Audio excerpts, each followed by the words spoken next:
Yo, what's going on, guys? So as some of you know, GoPro just released the GoPro HERO7 Black, Silver, and White edition. They had an online launch today. They didn't do an official live stream launch, but it's pretty cool. They're doing a $1 million challenge where people can send in footage from their HERO7 and send it in to be a part of the whole launch video, which is pretty insane. We'll get to that later. Today I wanted to cover some of the modes and features that I'd be using when shooting with the GoPro HERO7. GoPro gave us a little card of recommended specs to use with the HERO7, but from using the HERO6 and the 5, I have a general idea of what I'd want out of the camera. Yeah, let's jump on into the modes and settings that I have with this camera. Alright, so here's the new HERO7 Black, as you have already seen. So yeah, this thing's super clean. I love the look and finish of it. So let's turn this thing on.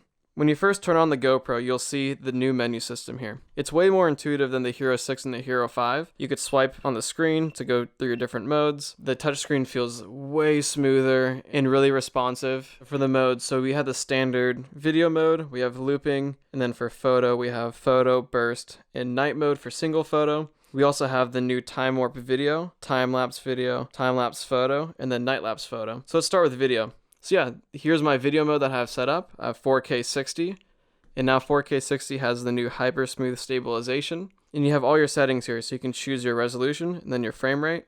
And you can also change your aspect ratio by touching the top right corner between 4:3 and 16:9. 2K 4:3 60 has hyper smooth stabilization, so I will be using this for any head mount stuff, any Instagram stuff. I'll be using this feature a lot alongside of 2K 120 and 4K 60. Here's the settings here. So we have POV wide, stabilization auto. I have Pro Tune on, shutter auto for now, EV comp 0, white balance auto, ISO 100 to 100, which is a new setting. I used to have it 100 to 400, but now I just have it locked off at 100 to make the blacks rich and the whites bright. Sharpness low, GoPro color. Yeah, so those are my video settings, and then now for photo. So we have the photo mode here. So we now have a self timer there. You could change your mode on the bottom left. These are my photo settings. So I have wide field of view. I have super photo off because I like editing my photos on my own. I think super photo is great for people who just want to take photos and upload them immediately instead of going through the whole editing process. So I have raw photos on, Pro Tune on, shutter auto, white balance auto, EV comp 0, ISO 100 to 100, sharpness low, and GoPro color. And I have all these settings set the same across the board. Let's go into burst. 30 photos in 1 second. I switch between that and 30 photos in 2 seconds, depending on the sport. I have the same settings here. And now let's go over to the new mode, time warp video. I am super psyched to try this mode out. I'll be having my time warp video at 2.7K 4:3.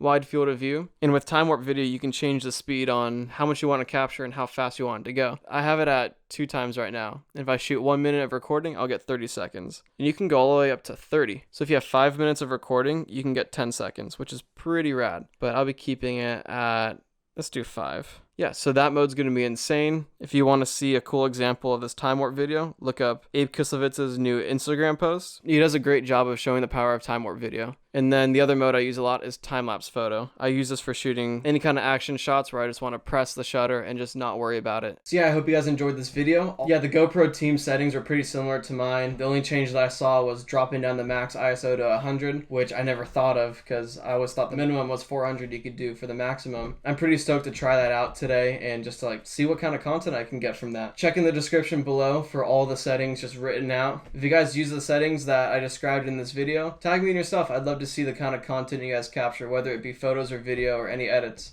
Love to see what you guys are doing. So yeah guys, that's it. That's the HERO7 modes and settings that I'll be using. So yeah guys, take it easy. Peace.